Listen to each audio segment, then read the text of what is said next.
Ça y est, tu as décidé d'apprendre une nouvelle langue. Tu veux commencer à apprendre mais tu ne sais pas quoi faire avant de commencer. Ou pire encore, tu ne sais pas qu'il faut se poser des questions importantes avant de se lancer. Dans cette vidéo, nous allons parler des 6 questions que je me pose avant de commencer à apprendre une nouvelle langue.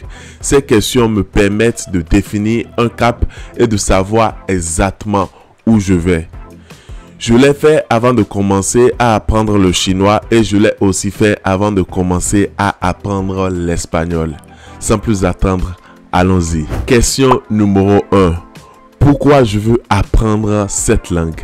C'est la première question à se poser. La réponse à cette question est très importante parce qu'il existe une infinité de langues et pour une raison ou une autre, ton choix dépend de l'objectif que tu veux atteindre. En fonction que tu veuilles apprendre une langue pour le travail, pour ta carrière ou pour les vacances, ton choix va varier. Moi, par exemple, j'ai appris le chinois pour le travail parce que mon objectif était d'atteindre un niveau suffisant pour travailler avec les Chinois en tant qu'interprète. Tu sais, il existe 1 milliard de raisons. Donc, c'est à toi de définir le tien et plus la réponse à cette question est complète, plus tu auras de la clarté dans tes objectifs. Question numéro 2. Quelles sont mes attentes? Tu dois évaluer le temps, l'effort et les ressources que tu es prêt à investir.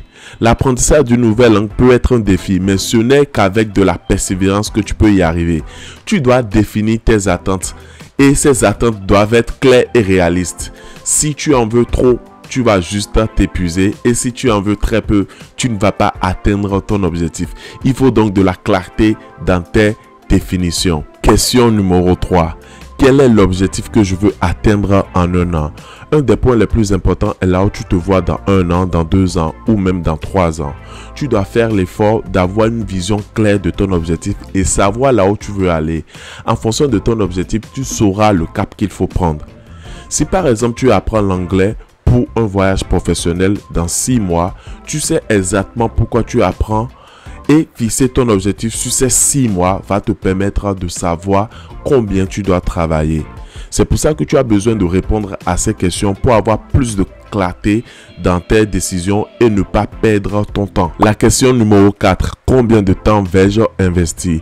Le temps est la ressource la plus précieuse et tu dois savoir combien de temps tu es prêt à investir dans ton apprentissage parce que tu dois développer les différentes compétences comme l'écoute, le parler, la lecture et l'écriture.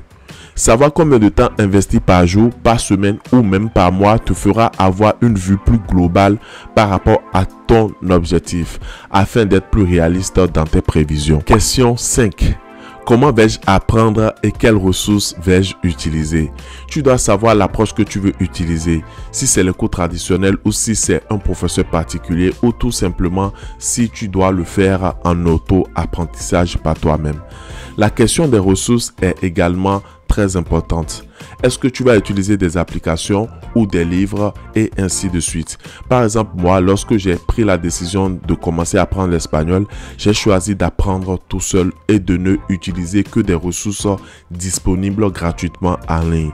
Donc, c'est très important de savoir ce que tu veux et en fonction de ça, tu sauras quelle action mener. Question 6. Est-ce que je peux le faire?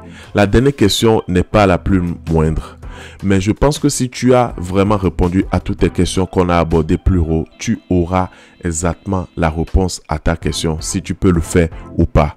Je sais que cela fait beaucoup de questions, mais si tu veux vraiment avoir de la clarté dans ta décision et garder le cap, répondre à ces questions vont vraiment t'aider. Voilà, c'est tout pour cette vidéo. Clique quelque part ici pour regarder la vidéo que j'ai faite sur mes 3 secrets pour parler avec les natifs. Abonne-toi si ce n'est pas encore fait. Ciao.